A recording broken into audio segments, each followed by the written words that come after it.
ചെയ്യുവാക്കൂ. ഇന്ന് നിനക്ക് സ്കൂളിൽ ക്രിസ്മസ് സെലിബ്രേഷൻ അല്ലേ? ആട്ടിടയന്മാരിൽ ഒരാളുടെ ഇവിടെ നിൽക്കുന്നതേ ഉള്ളൂ. അപ്പോ ഇതെന്താ നീ എന്റെ ബാഗിൽ നിന്ന് എടുത്തത്?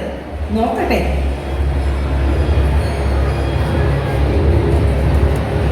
അപ്പോ മോനെ, ഇത് വാടക നൽകാനായി അമ്മ കടം വാങ്ങി വെച്ച പൈസയാണ്. ഇത് നിനക്ക് എന്തിനാണ്? അതിങ്ങ് തരൂ. ഇതെനിക്ക് വേണം. എന്തിനാ? നിനക്ക് ഇപ്പോഴെന്താ പൈസയുടെ ആവശ്യം? അതൊന്നും പറഞ്ഞ് നിങ്ങൾക്കൊന്നും മനസ്സിലാവത്തില്ല. പൈസ എങ്കിതാണ് വാടക കൊടുത്തില്ലെങ്കിൽ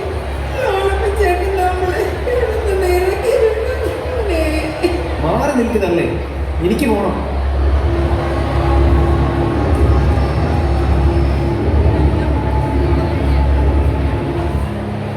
ഞങ്ങൾ എത്ര നേരമായി കാത്തു നിൽക്കുന്നു. അല്പം താമസിച്ചു പോയി, സോറി. പൈസ കൊണ്ടുവന്നിട്ടുണ്ടോ?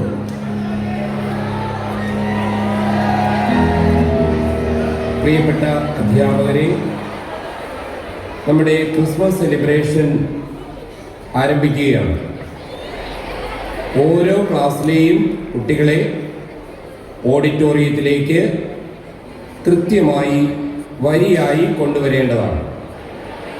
വിശിഷ്ട വ്യക്തികൾ പങ്കെടുക്കുന്ന പ്രോഗ്രാമാണ്.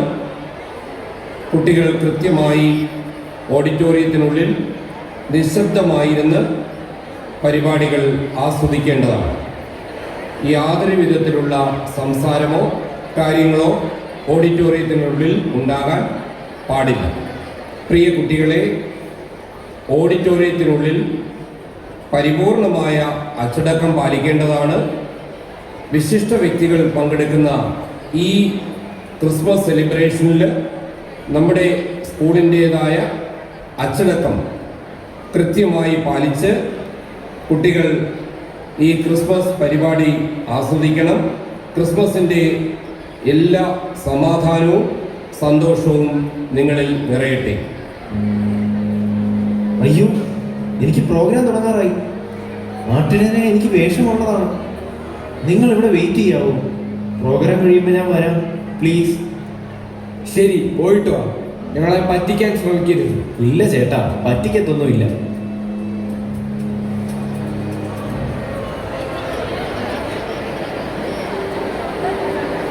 അത്യുന്നതങ്ങളിൽ ദൈവത്തിന് മഹത്വം, ഭൂമിയിൽ ദൈവകൃപ ലഭിച്ചവർക്ക് സമാധാനം. സകല ജനത്തിനും വേണ്ടിയുള്ള വലിയ സന്തോഷത്തിൻ്റെ സദ്വാർത്ത നിങ്ങൾക്ക് മുമ്പിൽ അവതരിപ്പിക്കുകയാണ് നമ്മുടെ കൂട്ടുകാർ. നമുക്ക് കാണാം, ആസ്വദിക്കാം. ബേത്ലഹേമിലേക്കൊരു യാത്ര. തിരുക്കുടുംബത്തിന് നടത്തേണ്ടി വന്ന ഒരു യാത്രയുടെ പശ്ചാത്തലത്തിലാണ് യേശുവിൻ്റെ ജനനം നടക്കുന്നത്. ഓരോ ക്രിസ്മസും നമ്മെ ക്ഷണിക്കുന്നത് ആ യാത്രയിലേക്കാണ്. അതെ, ഞങ്ങൾ നിങ്ങളെ ക്ഷണിക്കുന്നതും ആ യാത്രയിലേക്കാണ്. ബേത്ലഹേമിലേക്കൊരു യാത്ര. വരൂ, സദയം ഞങ്ങൾക്കൊപ്പമായിരിക്കൂ. യേശുവിൻ്റെ മാതാവായ മറിയവും ജോസഫും തമ്മിൽ വിവാഹ നിശ്ചയം കഴിഞ്ഞിരിക്കെ ഒരു ദിവസം മറിയത്തിന് മുന്നിൽ ഗബ്രിയേൽ മാലാഖ പ്രത്യക്ഷപ്പെട്ടു.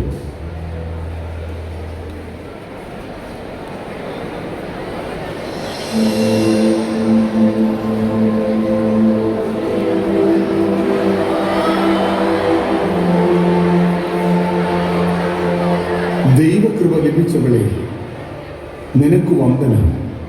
എന്റെ ദൈവമേ, ഏറെയായി എനിക്ക് വന്ദനം. ഭയപ്പെടേണ്ട മറിയം, നിനക്ക് ദൈവത്തിൻ്റെ കൃപ ലഭിച്ചിരിക്കുന്നു.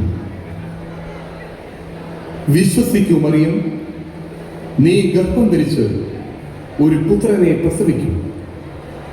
അവന് യേശു എന്ന് പേർ വിളിക്കണം. അവൻ വലിയവനാകും, അത്യുന്നതന്റെ പുത്രൻ എന്നവൻ വിളിക്കപ്പെടും.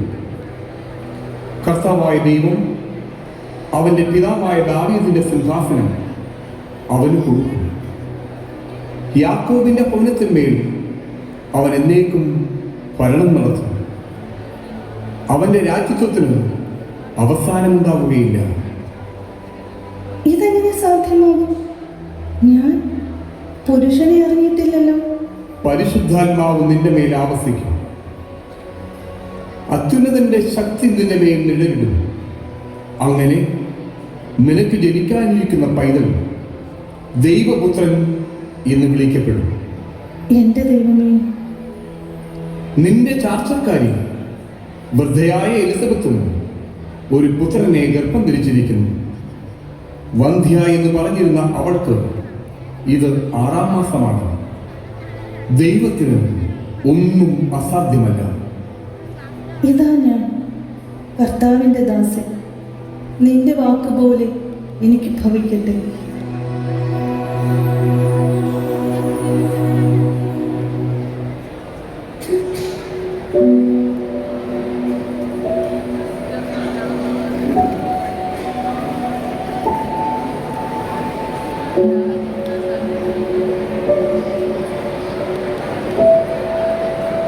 എൻ്റെ ദൈവമേ, ഞാനിത് പറഞ്ഞാൽ ആരെങ്കിലും വിശ്വസിക്കുമോ?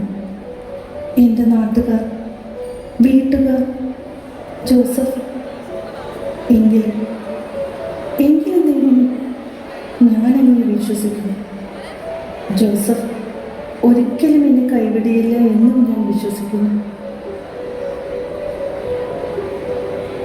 മറിയം, ജോസഫ്, ഞാനെന്നെ കാണാനിരിക്കുകയായിരുന്നു. എന്താ മറിയം? ജോസഫ്, ഞാൻ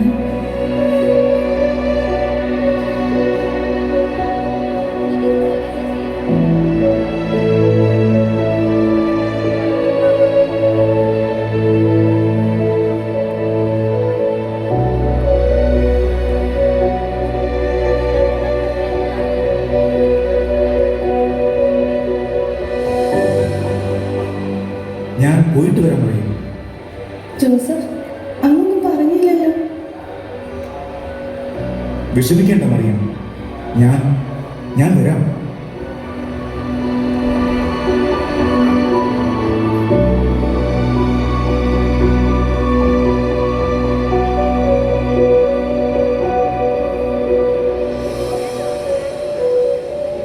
അന്ന് രാത്രി ഗബ്രിയേൽ മാലാഖ ജോസഫിന്റെ സ്വപ്നത്തിൽ പ്രത്യക്ഷപ്പെട്ട് മറിയയെ ഭാര്യയായി സ്വീകരിക്കണമെന്ന് അറിയിക്കുന്നു.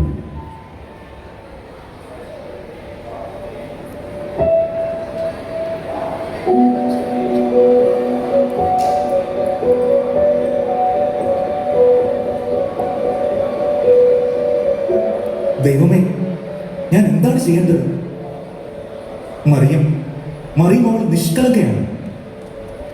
അവൾ ഒരിക്കലും എന്നെ ചതിക്കില്ല. പക്ഷേ മറ്റുള്ളവർ അറിഞ്ഞാൽ?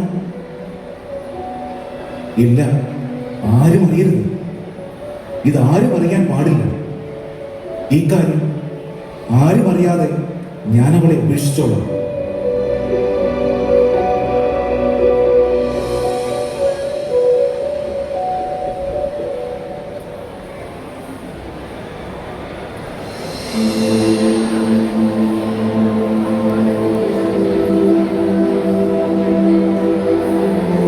ജോസഫ്, ജോസഫ്, ആരാണത്? ഞാൻ ദൈവദൂതനാണ്, ഗബ്രിയേൽ. സ്വർഗത്തിൽ നിന്നും നിന്നെ കാണുവാനാണ് ഞാൻ ഇവിടെ വന്നത്. നിന്നോടൊരു സന്തോഷ വാർത്ത പറയുവാനുണ്ട്. ദൈവം എന്നെ അതിനുവേണ്ടി നിയോഗിച്ചിരിക്കുന്നു. സന്തോഷ വാർത്തയോ? എന്താണത്? ജോസഫ്, നീ എന്നെ വിശ്വസിക്കണം. ഞാൻ ദൈവദൂതനാണ്. നോക്കൂ, മറിയത്തെ ഭാര്യയായി സ്വീകരിക്കുവാൻ നീ ശങ്കിക്കണ്ട. കാരണം അവൾ ഗർഭം ധരിച്ചിരിക്കുന്നത് പരിശുദ്ധാത്മാവിനാലാണ്. അവളൊരു മകനെ പ്രസവിക്കും. അവൻ തൻ്റെ ജനത്തെ അവരുടെ പാപങ്ങളിൽ നിന്ന് രക്ഷിക്കും. ഇങ്ങനെ ഒരു അവസരത്തിൽ നിനക്കൊരു തീരുമാനമെടുക്കുവാൻ ബുദ്ധിമുട്ടാണ്. അതുകൊണ്ടാണ് ദൈവം എന്നെ നിന്റെ അടുപ്പിലേക്ക് അയച്ചത്. ജോസഫ്, ഞാൻ പറയുന്നത് പോലെ ചെയ്യുക. മറിയത്തെ ഭാര്യയായി സ്വീകരിക്കുവാൻ മടിക്കരുത്. ദൈവമായ കർത്താവ് നിന്നോട് കൂടെയുണ്ട്.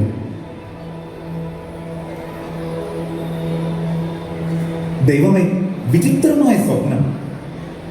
എന്റെ ദൈവമേ, എന്നെ ഓർത്ത് മറിയം എത്രമാത്രം സങ്കടപ്പെട്ടിരിക്കുകയായിരിക്കും. മറ്റുള്ളവർക്ക് മുൻപിൽ അവളൊരു പരിഹാസപാത്രമാകുവാൻ ഞാൻ അനുവദിക്കില്ല. ഇല്ല, ഞാൻ മറിയത്തെ ഉപേക്ഷിക്കില്ല. ദൈവം അരുളി ചെയ്തതുപോലെ ഞാൻ അവളെ ഭാര്യയായി സ്വീകരിക്കും.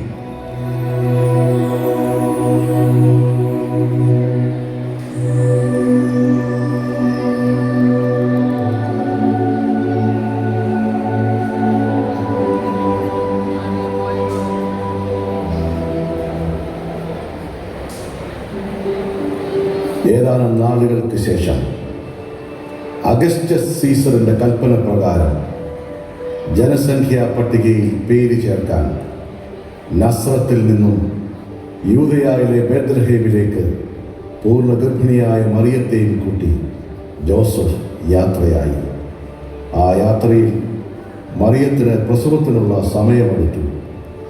അവർ സത്രത്തിൽ അഭയം തേടാൻ ഉറച്ചു.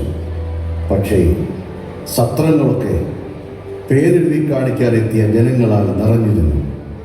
എവിടെയും സ്ഥലം ലഭിക്കാത്തതിനാൽ അവർ ഒരു പുൽത്തൊഴുത്തിൽ അഭയം തേടി. അവിടെ വച്ച് മറിയം ദേവകുമാരന് ജന്മം നൽകി.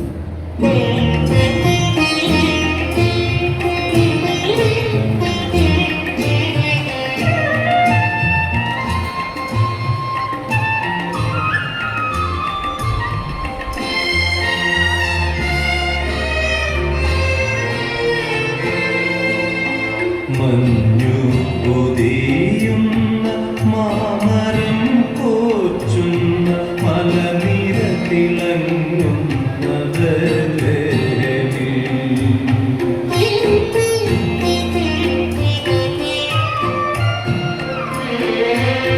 മഞ്ഞു പൊതിയുന്ന മാമരം കോച്ചുന്ന മലനിര തിളങ്ങുന്ന ബേത്ലഹേമിൽ.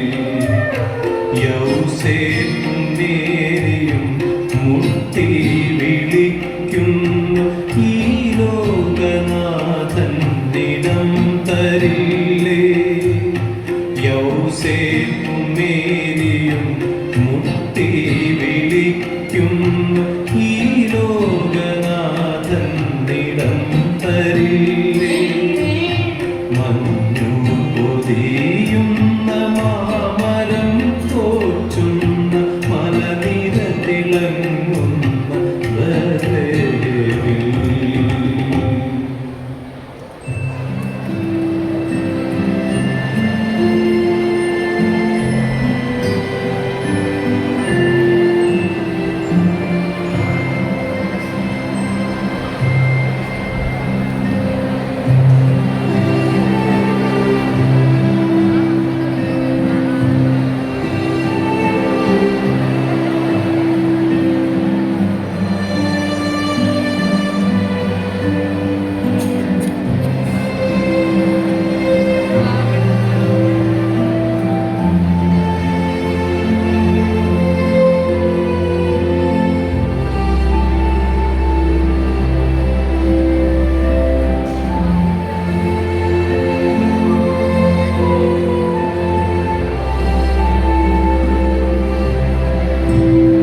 രാത്രികാലങ്ങളിൽ ആ പ്രദേശത്തെ വയലുകളിൽ ആടുകളെ കാത്തുകൊണ്ടിരുന്ന ഇടയന്മാരുണ്ടായിരുന്നു.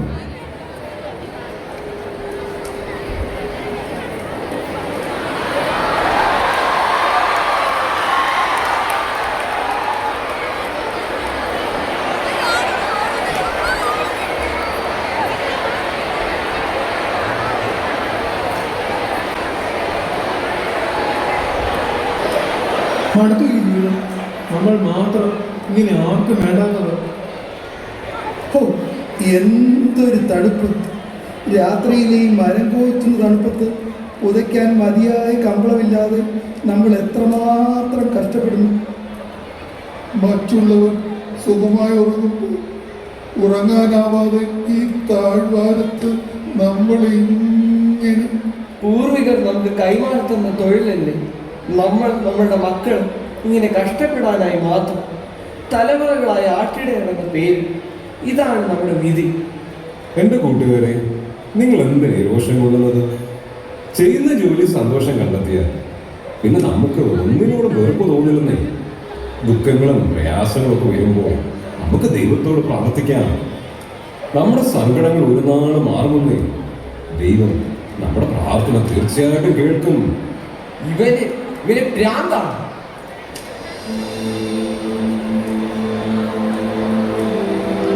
കൂട്ടുകാരെ, ദേ അങ്ങോട്ട് നോക്കൂ. അയ്യോ, എന്താണിത്?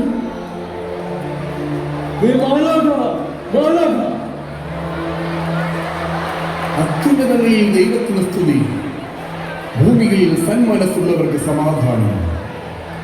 നിങ്ങൾക്കായി ബേത്ലഹേമിലെ കാലിത്തൊഴുത്തിൽ ഒരു രക്ഷകൻ ജനിച്ചിരിക്കുന്നു.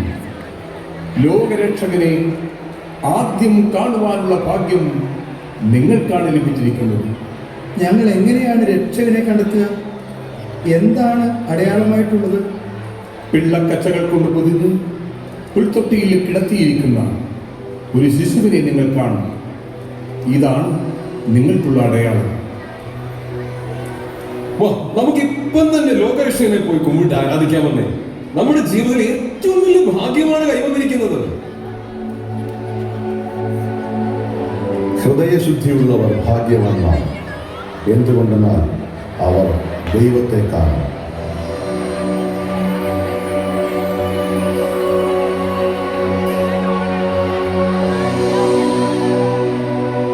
പ്രവചനങ്ങളിലൂടെ കേട്ടറിഞ്ഞ മിശിഹായെ നൂറ്റാണ്ടുകളായി പ്രതീക്ഷിച്ചിരിക്കുന്ന യഹൂദ ജനത്തിന് പൗരസ്ത്യദേശത്തെ ജ്ഞാനികൾ വഴിയാണ് ദൈവം മിശിഹായുടെ ജനനം അറിയിച്ചത്.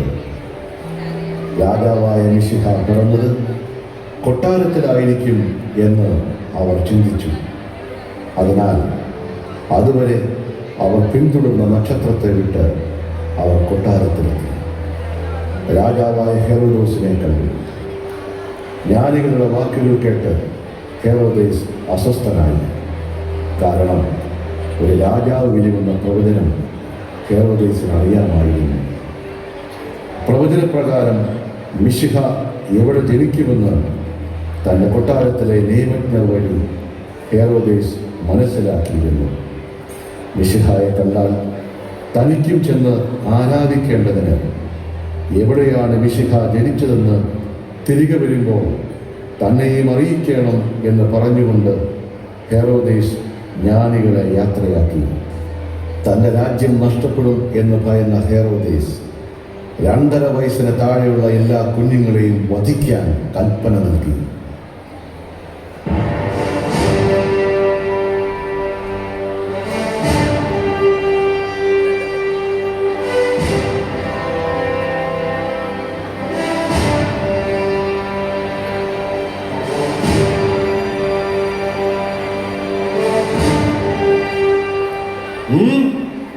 പ്രഭു, അങ്ങേ കാണാൻ 3 ജ്ഞാനികൾ വന്നിരിക്കുന്നു. അവരോട് വരാൻ പറയും. ഉത്തരവ് പ്രഭു.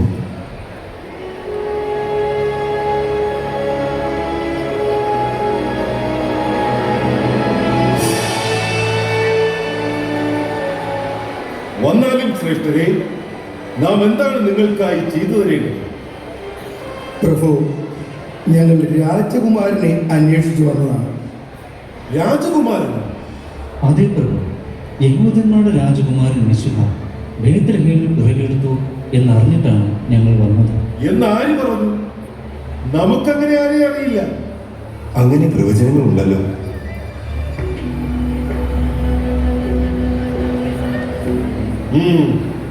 മിശിഹായെ കാണാൻ നമുക്കും ആഗ്രഹമുണ്ട്. അതിനാൽ രാജകുമാരനെ കണ്ടാൽ എവിടെയാണ് അവൻ ഉള്ളതെന്ന് നിങ്ങൾ തിരികെ വരുമ്പോൾ നമ്മെ അറിയിക്കണം. ശരി പ്രഭു, തീർച്ചയായും അങ്ങേ അറിയിക്കാം. പോയി വരൂ.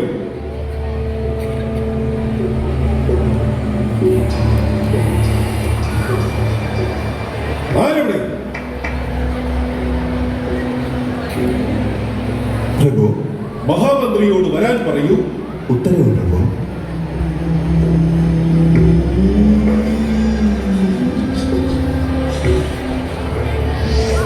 പ്രഭു, പ്രവചനപ്രകാരം യഹൂദന്മാരുടെ രാജാവ് ജനിച്ചിരിക്കുന്നു. അവൻ നമുക്ക് ഭീഷണിയാണ്.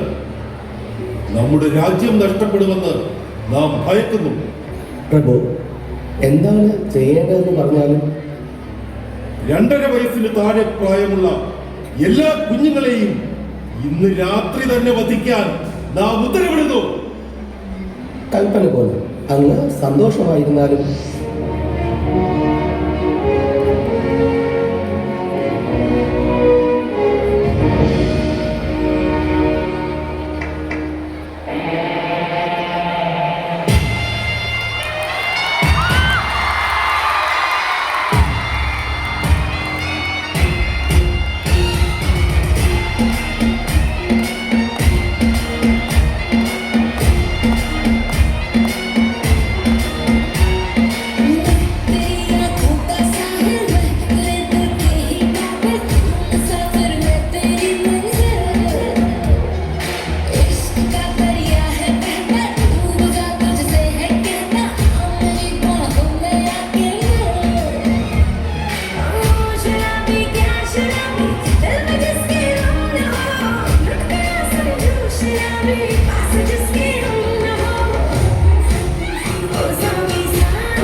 പിള്ളക്കച്ചയിൽ പൊതിഞ്ഞ് പൊന്നുണ്ണിയെ കണ്ട് കുഞ്ഞിട്ടാരാധിച്ചു.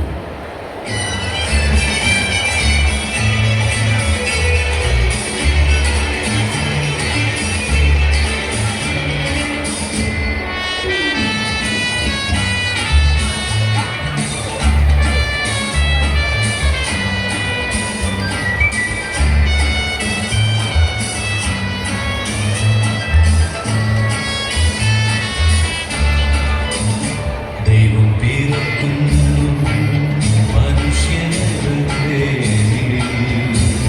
വന്നു പെയ്യുന്ന മലമഴയിൽ ഹല്ലേലൂയ ഹല്ലേലൂയ മണ്ണിലും വിണ്ണിലും മന്ദഹാസം പെയ്യും മധുരമനോഹരഗാനം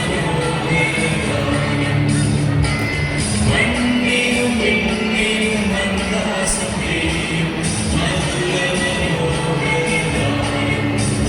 Hallelujah, hallelujah, hallelujah, hallelujah. ദൈവം പിറക്കുന്നു മനുഷ്യനെ വന്നു പെയ്യുന്ന മലമഴയിൽ Hallelujah, hallelujah. മണ്ണിലും വിണ്ണിലും മന്ദഹാസം പെയ്യും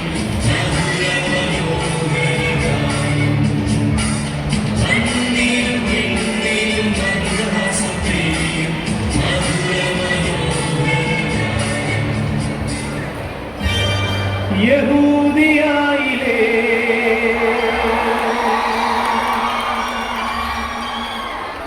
ഒരു ഗ്രാമത്തിൽ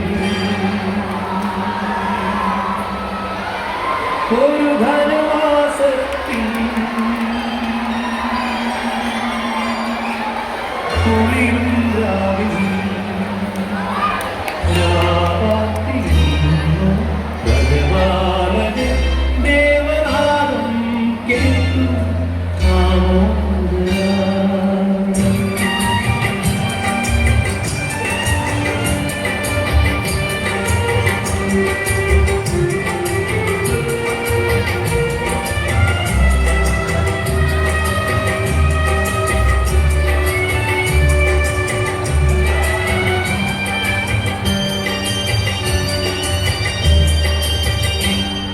യഹൂദിയായിലെ ഒരു ഗ്രാമത്തിൽ ഒരു ധനവാസത്തിൽ കുളിരുണ്ടായി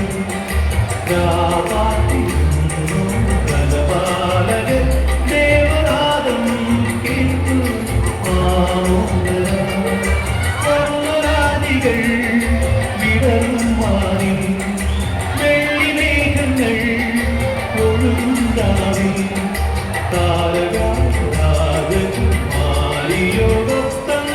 തിങ്കൾ കലവാടി അന്നു തിങ്കൾ കലവാടി.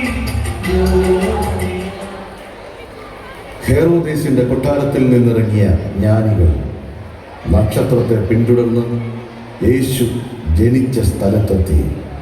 അവർ ഉണ്ണിയേശുവിന് പൊന്നും കുന്തിരിക്കവും മീറയും കാഴ്ചവെച്ചു.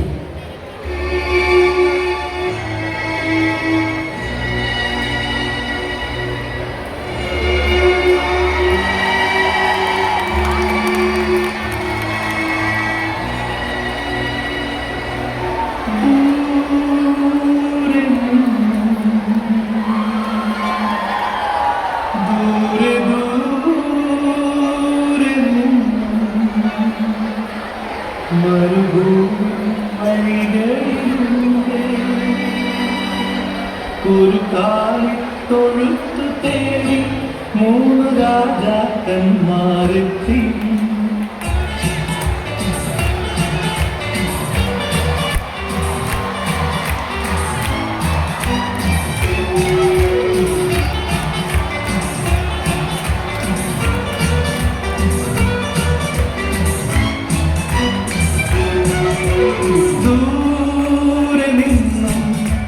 ദൂരെ നിന്നും മരുഭൂമിൻ വഴികളിലൂടെ ഒരു കാലി തൊഴുത്തു തേടി 3 രാജാക്കന്മാരെത്തി.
നിൽക്കടാ അവിടെ.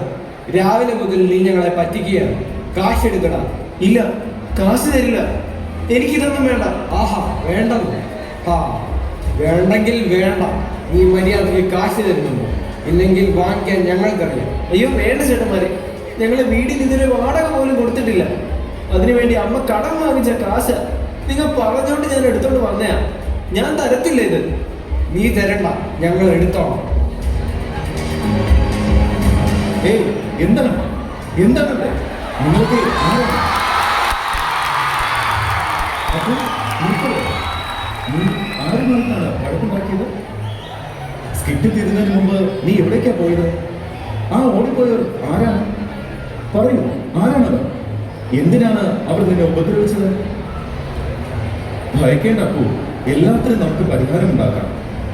എന്താണ് സംഭവിച്ചതെന്ന് പറയൂ.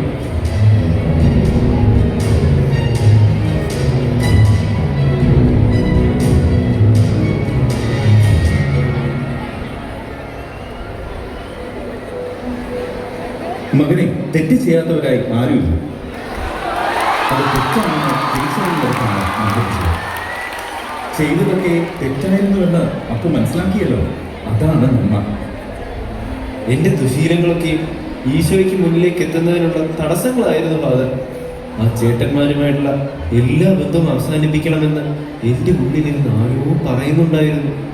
അതുകൊണ്ടാണ് എന്നെ കാത്തു നിന്ന് അവരെ ഞാൻ കാണാൻ പോയത്. എന്തിന്? അവരുടെ തല്ലുകൊള്ളാൻ അല്ല, പിന്നെ അവർ തരുന്ന ലഹരി എനിക്കിനി വേണ്ടാന്ന് പറയാൻ വേണ്ടിയിട്ടാ. Good boy. ഈശോ അനുഗ്രഹിക്കട്ടെ. ബാഗ് സൂക്ഷിച്ചു വെച്ചോളൂ. കാശ് അമ്മയെ ഏൽപ്പിക്കണം കേട്ടോ. അമ്മയ്ക്ക് സന്തോഷമാകട്ടെ. ഇനി ഒരിക്കലും അമ്മയെ വേദനിപ്പിക്കരുത്. ഇല്ല ഫാദർ, ഒരിക്കലുമില്ല. ദേ, അവിടേക്ക് നോക്കൂ. ഉണ്ണീശോ അപ്പൂനെ നോക്കി പുഞ്ചിരിക്കുന്നു.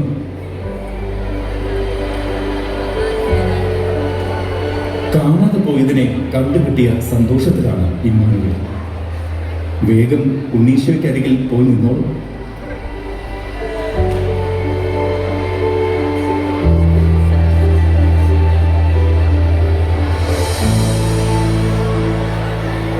ശാന്തിയുടെയും സമാധാനത്തിൻ്റെയും ദൂതൻ ഭൂമിയിൽ അവതരിച്ചതിൻ്റെ വെറും ഓർമ്മ പുതുക്കൽ മാത്രമല്ല ക്രിസ്മസ്. പിന്നെയോ നമ്മുടെ മനസ്സുകൾ നിർമ്മലമാക്കിയ, ഹൃദയത്തിൽ പുൽക്കൂടൊരുക്കി ദേവകുമാരനെ വരവേൽക്കാനുള്ള അവസരം കൂടിയാണ്.